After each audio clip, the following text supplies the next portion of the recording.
A few people have left me messages asking my thoughts about what's going on with Justin Bieber and what's currently being reported.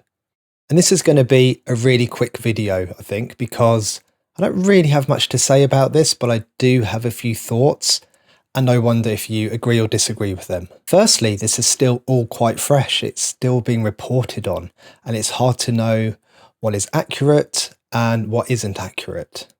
And at the heart of all of this, we have a person, we have a fellow human being. So I'm not going to speculate on what has happened to Justin. I'm not going to try and talk about his experience or the impact of what these experiences might have had on him in terms of his mental health and in terms of his behaviours and in terms of what could be coming up for him right now, because I don't know him. I don't know anything about him, and I'm not just going to speculate and make stuff up based on what the media is currently reporting, or pretend to have any idea of his experience of any of this. But there is something that I find really interesting, as this connects with my own experience and my own research regarding children who have undergone adverse or traumatic experiences.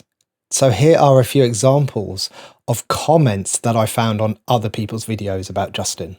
I used to hate Bieber the way he was in the media. Now I understand why he acted the way he did. And someone replies to that, I'm guilty of the same thing, and I feel really bad about that. Now I hurt for him, and I pray with my whole heart that he'll be able to recover from this. And just one more, because I could find enough examples to fill hours of video, but here's another one. I used to make fun of him growing up. Thinking back, I feel bad not knowing what exactly happened behind closed doors. So we can see this shift that happens when someone finds out about someone else's background or experiences, especially if those experiences were adverse or potentially traumatic. There's more compassion toward the person. There's more understanding of why they may be or why they may have behaved in the way that they did. And my own research supports this, and this is research around children in the justice system, but I'm sure it's prevalent elsewhere. To keep this brief, we use a model to understand someone's behaviour called the 5 Ps. And 2 of those Ps are predisposing, which briefly means things that have happened to the person that makes them vulnerable to the problem they are currently experiencing. And this could be biological, environmental, or psychological, etc. And the other P is presenting. So what is the presenting problem for this person right now? And you can probably see how these 2 are linked.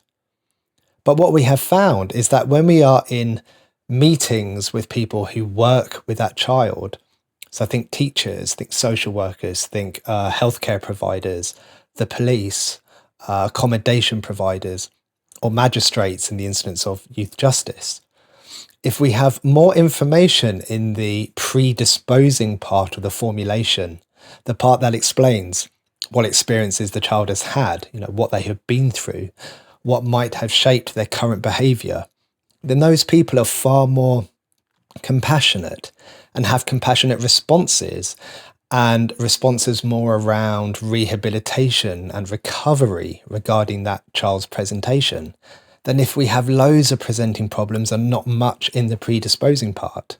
And on the other hand, if we are working with a child who has a whole list of presenting problems, like they might have offended, and it could be a serious violence offence, they might be engaging in antisocial behaviour in the local community, they might be being disruptive in school, or perhaps they've been excluded from school, and we don't have much information regarding their earlier experiences, then people's reactions toward that child seem to come across as a lot more punitive or a lot more judgmental, and quite often not very caring.